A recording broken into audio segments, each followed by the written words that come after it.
What's going on, YouTube family? It's your guy Lush here. We're back with another video. We're gonna be recording, talking about. We're back on this on Andrew Tate video with Pat, Bet, David, and these guys. This is another clip from the full thing. So definitely remember, like, comment, share, and subscribe. Hey, if you haven't done that yet, make sure you get on that. You got to keep the content going for you, right? So you're back with more videos, 100%. But without further ado, man, this one's talking about World War II was the biggest scam in history. We'll see what the theories are. They always have refreshing ones, and I like that they're themselves. All right, so without further ado, let's jump in. When white people get banded together is because they apply it to World War II. They say, well, white nationalists do what Hitler did because he was a white nationalist. So they say that when white people get together and are nationalistic, it's like the Nazis. When other people get together and they're nationalistic, it's not. Is this actually true? Is this the largest psyop in history? I mean, World War II has had such a profound effect on our culture up until this point now. World War II is the basis for all good and bad in the entire world. If I say to you, name the worst person in history, you'll probably say Hitler. You won't say Stalin, who killed more because he was on our team, Or Mao. or Mao, who killed more. Now, I'm not sitting there sticking up for Hitler. I'm just saying that World War II has shaped the modern world and they use it. Okay, I don't want to cut his wisdom. I already see how this is going. This is going to get polarizing. So if you guys are sensitive, if you don't want some information and looking irrationally, just get out of here now. If not, if you want to learn something, and entertainment, just jump in, man. Come here with an open mind. But I hear what he's saying, man. Like I live in Canada, and it's like the propaganda of Hitler, Nazi, Hitler, Nazi. I'm like, brother, did Hitler really kill the most people in the world? There's a lot of evil people. I'm not saying what he does was evil, but how many other people did some crazy shit and they don't talk about them, right? So crazy stuff. So yeah, that's what they keep it running though. As an emotional trigger to prevent white people from sticking up for themselves. Guess what I saw in the car on the way here? Hmm. A terror attack in Germany, a car attack. You see it? Yep, this morning. A Muslim ran over a bunch of white people in Germany this morning. But the white people in Germany can't band together to fight against it because then they are what? Racist. Nazis. Yep. Nazis. Yep, for sure. So they use World War II. Let me ask you guys a question. If they use World War II to subvert white nationalism to the point of extinction, wouldn't it be truly treasonous if the story of World War II wasn't even true? What if there's another story to World War II? Is it true, the story that we know, the version of events that we know? Hitler's just crazy and he just lost his mind. I'm asking questions because in my world, I understood that victors write history, winners write history. Winners are always the good guys. Loser was always the bad guy. Loser had no point of view at all. The winner had all the right thing and they were doing all the right things. So I'm just asking you, if this war is what's shaping the modern world and it is bringing on the ideology which is going to lead to the extinction of the white race, isn't it important we find out if the story we're told is even true? Let me apply this to modern time. If you listen to the media and the story they tell you, Putin's crazy. Putin's nuts. And he's lost his mind and he has no point of view at all. And he has no reason to invade Ukraine. There's no possible reason. If you research, you'll understand he actually has a pretty good argument. I'm not saying he's perfect. I'm saying that he has his beliefs. We have our beliefs, some right, some wrong. There's no such thing as black and white. There are different varying shades of gray in every single conflict. But the Hitler story, the World War II story, is black, white, because that's how the winners want to write it. And that's how it always goes when the war is over. And the story of Russia Ukraine is black, white. Ukraine's innocent, we're innocent, Russia's nuts. But if you actually analyze things and understand them really, you'll see it's not that way. Okay, like I hear it was a point on that one too.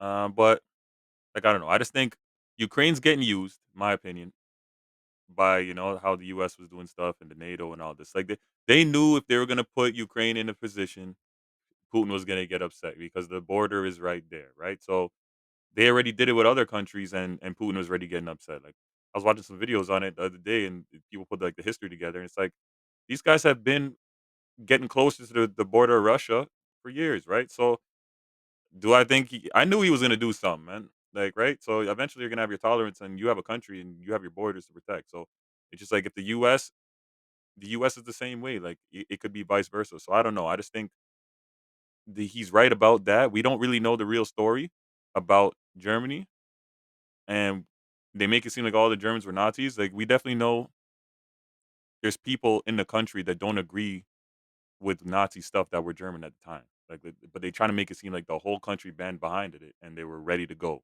So I don't know, but let it keep going. So this is a very interesting thought experiment. And that's what I'm doing before the media attacks me. I'm not advocating for anything. I'm not saying anything. This is a thought experiment. If one particular ideology is shaping society to the point where an entire race will go extinct, shouldn't we understand that period of history intimately? Yes or no? I would argue yes. And if that's the case, perhaps when we understand it better, perhaps white people might save themselves. Perhaps. I got a question, Andrew. When you were talking about the UK, and I mean we do so many stories that, and you even mentioned that it's fallen. When it comes to the was it the Pakistani rape gangs? Yep. The Pakistani rape gangs are doing their thing. In Germany, I remember we reported on this. A bunch of guys raped that 15-year-old girl in the park, and then the girl that went after the attacker on WhatsApp or Instagram, whatever, they went and they put her in jail. And then Keir Starmer and all these guys, it's as if this group is protected. They're covering it up and they don't want it to come to light. Why would they hide the fact that these guys were Pakistani? Why are they putting in jail the girl that's going after the guy, the Muslim guy that raped the girl and not the guy? Then they walk out of jail. So this is the problem, right? What they're afraid of is they're afraid of racism and of nationalism and highlighting the problems amongst a certain demographic and subgroup because they feel like it's going to build resentment, and it will. Mhm. So their solution, and it will build resentment, and I'm not saying that resentment's wrong, it's quite rightful resentment. So their solution is let's try and hide the problem. But I would argue that one of the key elements, one of the key backbones to a multicultural society is at least fair treatment under the law. How can you expect all these different types of people to live together if they're not treated fairly under the law? How does Dubai survive? Dubai's 80% immigration from people from all around the world, all different colors. Why does everyone get along? Why does everyone go there? Fair treatment under the law. It's a harsh law, but we're all treated the same, right? So in the UK, now we have a double problem. You have the problem of the natural resentment for the results of actions of people who don't share British values, on top of a double standard in the law they're using to try and hide the issue. This is a time bomb. This is a time bomb. That's why they're doing it. Because they're scared of white nationalism. And they're scared of that because of the World War II story they've told. That's what they're scared of. White people are being replaced in real time. And you know, Okay, like I'm partway with this, but I just feel like the problem with white people is they're too divisive, man. Like Russians are white people, Europeans are white people, the Germans were white people, and I just feel like him saying this seems like they're sectioning our white people. It's like we're all they're all people. So I just think like what is he talking about when it comes to like white people are gonna go extinct? It's like what do you mean extinct? Like the human race is one race. People can't go extinct unless we kill all of ourselves, right? So I just think I don't know. That's my opinion on that, but let's keep going. to lighten the mood, my friend group is as diverse as possible, which means we have the best racist jokes ever. Because it's black guys, white guys, an Algerian That's what a guy. true friendship is. True Actually friendship, Real life, true real life. friendship is racism, and we're all. Okay, I don't know about that. Whoa, whoa, Yeah, whoa. no, True Brothers is I not have racism. another He's kid, wild and they're though. like, "Yeah, you're black." And we all make fun of each other. It's fun, right? But it's also very interesting. There are key ideological differences that we're not allowed to address or talk about, which are extremely important for a society.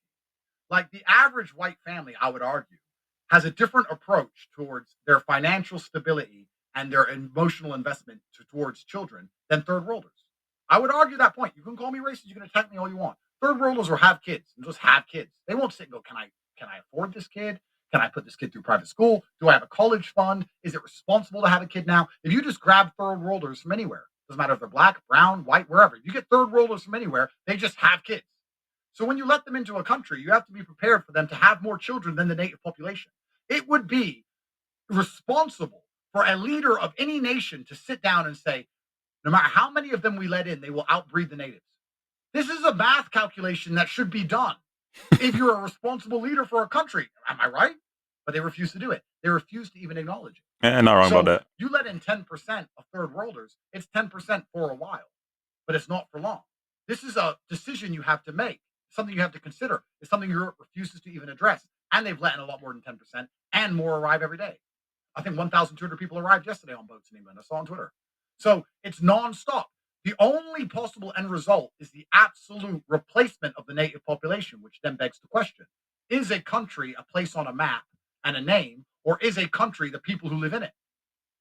Because I would argue that if you replace all the British people with people from somewhere else, it doesn't become Britain anymore. If you took all the Yeah, but that's the point. Like Like I just think people could do.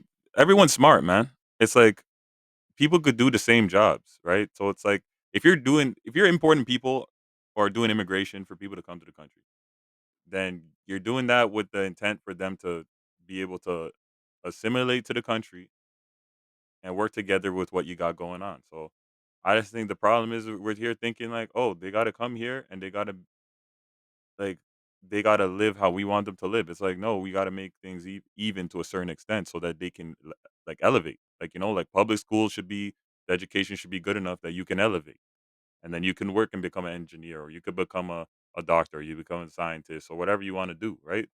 It shouldn't matter about oh they're having kids and they're third worlders, but like it is what it is, right? That's their opinion, but let's let them keep going. Norwegians out of Norway and replace them with Indians, would it be Norway? Sure. I No, don't think it would be. no, that's the point. It changed. So, by the way, but Rob, pull up this chart that shows the net migration for UK from 2019 to 2022. Watch this. So, you see the orange color is non-EU coming in. The green color at the top is EU Treason. coming in. Treason. Watch this stat. You see the non-EU people coming in, flat, great. EU goes up, and then look what happens 2020, 2021, 2022, 2023.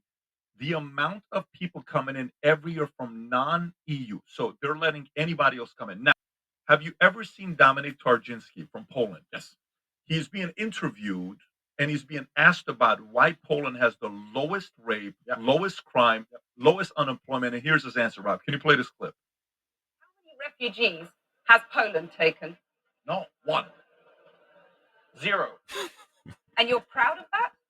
If you are asking me, if you are asking me about Muslims illegal immigration, none, not even one will come to Poland. Not even one if it's illegal. We took over 2 million Ukrainians who are working, who are peaceful in Poland.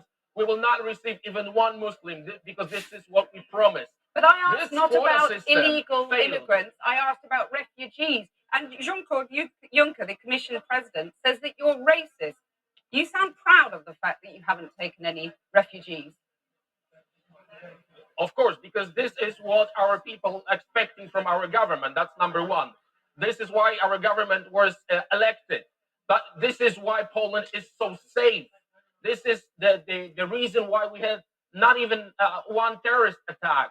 Look at the streets in Poland. And we can be called populists, nationalists, racists. I don't care. I care about my family and about my country. Rob, you can pause it. Go for it. Okay, before he talks about that, like that he's entitled to do that for his country. If that's what he wants to do. Like he said, no illegals. He didn't say. He said he doesn't want no refugees. It is what it is. Like it's end of the day, the world is so vast. It's like if he doesn't want to do it, someone else will. Like some people are gonna think it's right, some people think it's wrong. Like, I don't know. What do you guys think? Put in the comments. But on to the next. Let's hear what these guys got to say about it. Islam is not an excuse to break border laws.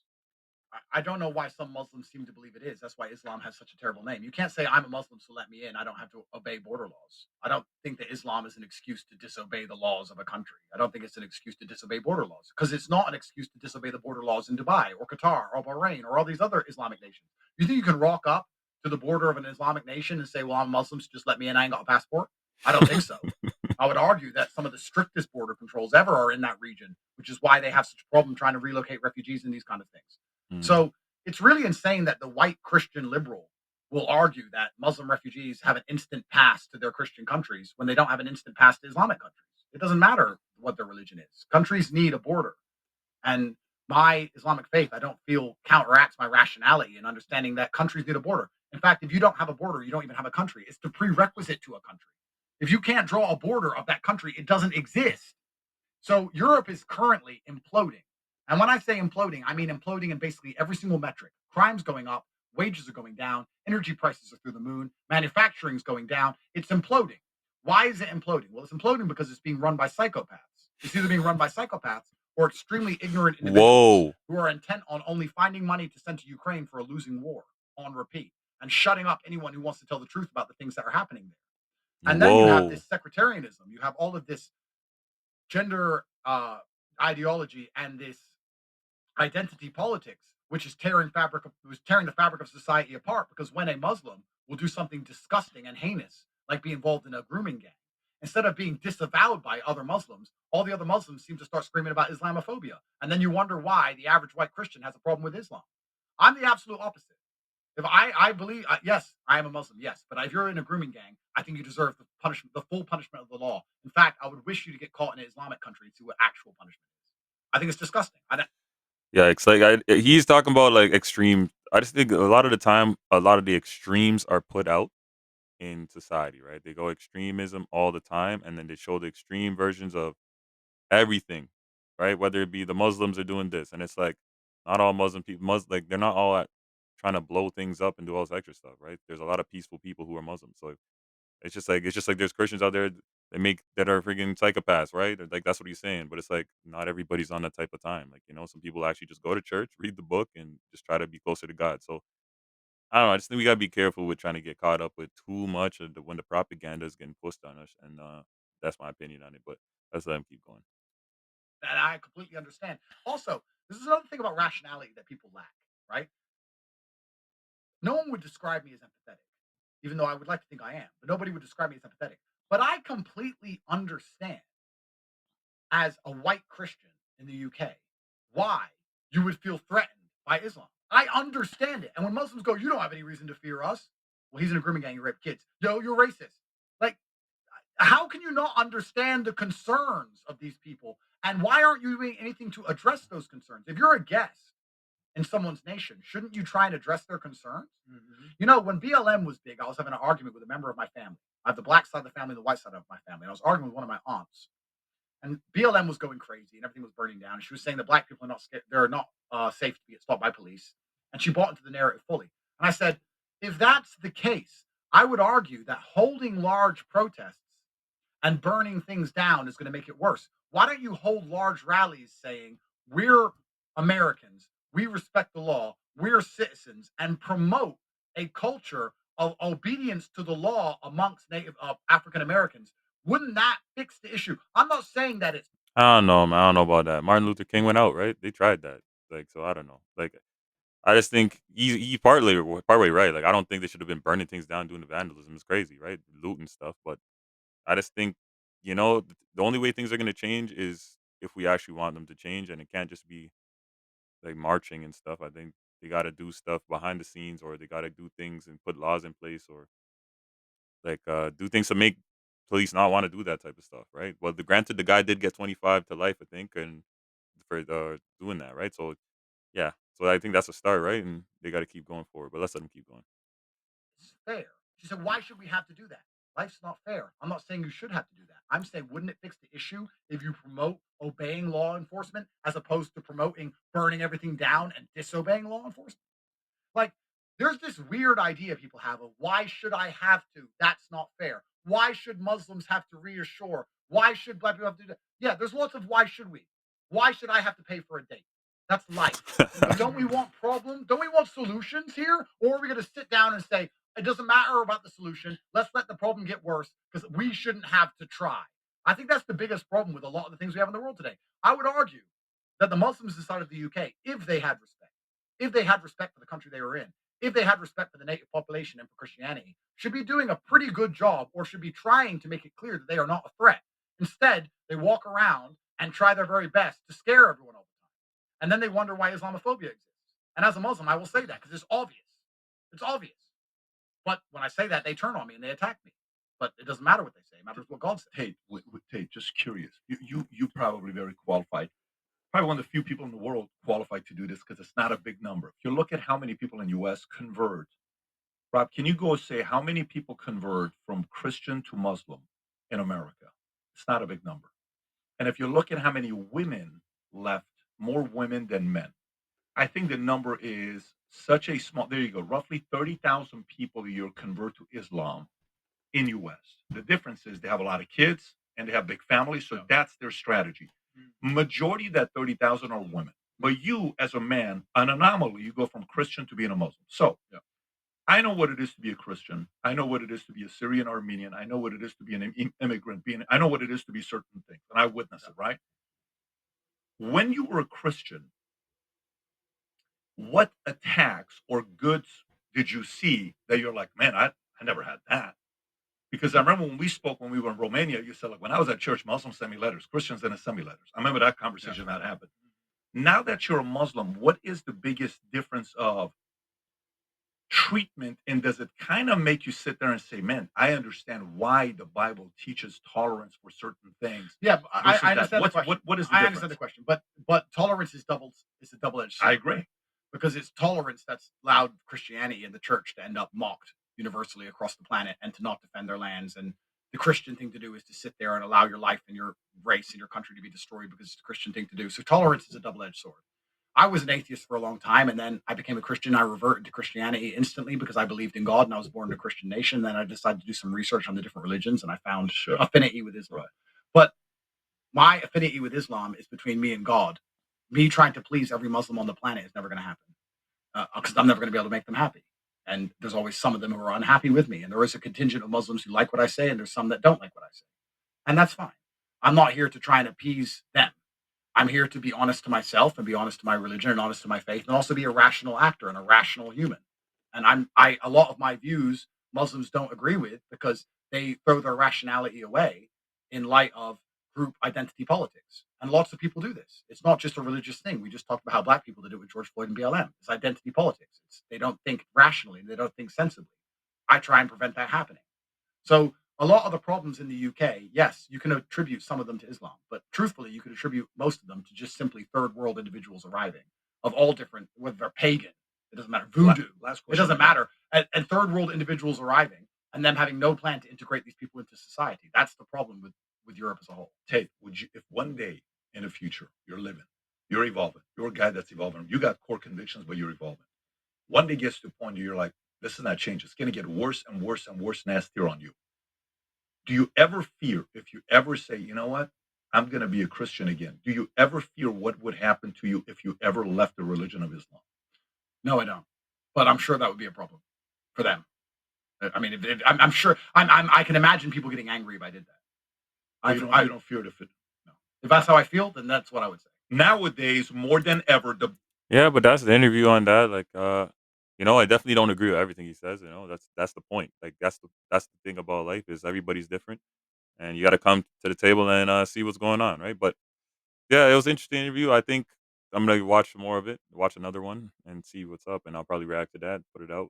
But let me know what you guys think in the comments. Like, comment, share, subscribe, and like I don't know. I just think we need to get back on realizing everybody's human.